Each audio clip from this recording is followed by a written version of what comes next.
சோழனுக்கு வந்து ஆக்சிடென்ட் ஆயிடுது. இந்த விஷயம் வந்து பல்லவி நிலாவுக்கு சொல்கிறாங்க. ஸோ நிலா பயங்கரமாக ஷாக் ஆகுறாங்க. ஸோ அதுக்கு முன்னாடி வந்து என்னாச்சு அப்படின்னா, கோயிலில் போய் உட்காந்துருக்காங்க நிலா. அவங்க ஃப்ரெண்டு கால் பண்ணுறாங்க. இந்த மாதிரி ஒரு நைட் மட்டும் உங்க கூட வந்து ஸ்டே பண்ணிக்குவா அந்த மாதிரி கேட்குறாங்க. ஸோ ஃப்ரெண்டு என்னாச்சு அப்படின்னு சொல்லிட்டு, நான் உடனே அங்கே வரேன் அப்படின்னு சொல்லி கூட்டிகிட்டு ரூமுக்கு போயிடுறாங்க. ரூமில் போயிட்டு என்னாச்சு ஏதாச்சுன்னு கேட்குறப்ப எல்லா விஷயத்தையும் சொல்கிறாங்க நிலா. ஸோ அவர் பொய் சொல்லுவாருன்னு தெரியும். என்னைய கல்யாணம் பண்ணதே வந்து பொய் சொல்லி தான் அப்படின்றப்ப என்னால் ஏற்றுக்க முடியல. அந்த மாதிரி ரொம்ப ஃபீல் பண்ணுறாங்க. ஸோ இந்த சைடு வானதிக்கு வந்து ஃபிக்ஸ் ஆயிடுது. 15ஆம் தேதி மேரேஜ் அந்த மாதிரி சொல்லிடுறாங்க. ஸோ என்ன ஒரு நம்பிக்கை வானதிக்கு அப்படின்னா, எப்படியாவது நம்ம வந்து இந்த கல்யாணம் நிப்பாட்டிடுவோம் அப்படின்னு சொல்லி தான் அவங்களுக்கு இன்ன வரைக்குமே போகுது. ஸோ பாண்டிக்கு வந்து ஃபோன் பண்ணுறாங்க. பாண்டி வந்து எடுக்கலை. ஸோ இந்த வீட்டில் இப்படி ஒரு பிரச்சனை போகிறனால ஸோ அதிலே கான்சன்ட்ரேஷன் பண்ணிவிட்டு இவங்க ஃபோனை எடுக்கலை. ஸோ அவங்க வீட்டில் வந்து கட்டாயம் கல்யாணம் பண்ணிக்கவே இல்லை அந்த மாதிரி சொல்லி ப்ரெஷர் கொடுக்குறாங்க. ஸோ மறுபடியும் வந்து பல்லவி வந்து நிலா கால் பண்ணுறாங்க. அப்போ நிலா என்ன நினச்சிக்கிறாங்க, நான் போய் சேஃபாக போயிட்டேனா என்னன்னு சொல்லி கேட்குறக்காக தான் கால் பண்ணுறான் அப்படின்னு சொல்லிட்டு அட்டன் பண்ணுறாங்க.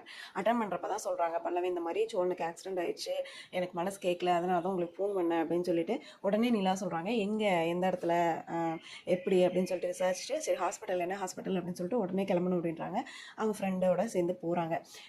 ஸோ எப்படியும் வந்து என்ன சொல்கிறது, நிலா போக மாட்டாங்க. ஏன்னா போனால் கதையும் வராது, அதுவும் இல்லாமல் அந்த ஃபேமிலி அப்படின்றத ஒரு மெயின்டைன் பண்ணி கொண்டு போக முடியாது. வெயிட் பண்ணி பார்ப்போம் என்ன நடக்குது அப்படின்னு சொல்லிட்டு நெக்ஸ்ட் ஒரு சூப்பரான வீடியோவில் உங்களை பார்க்குறேன். பாய்.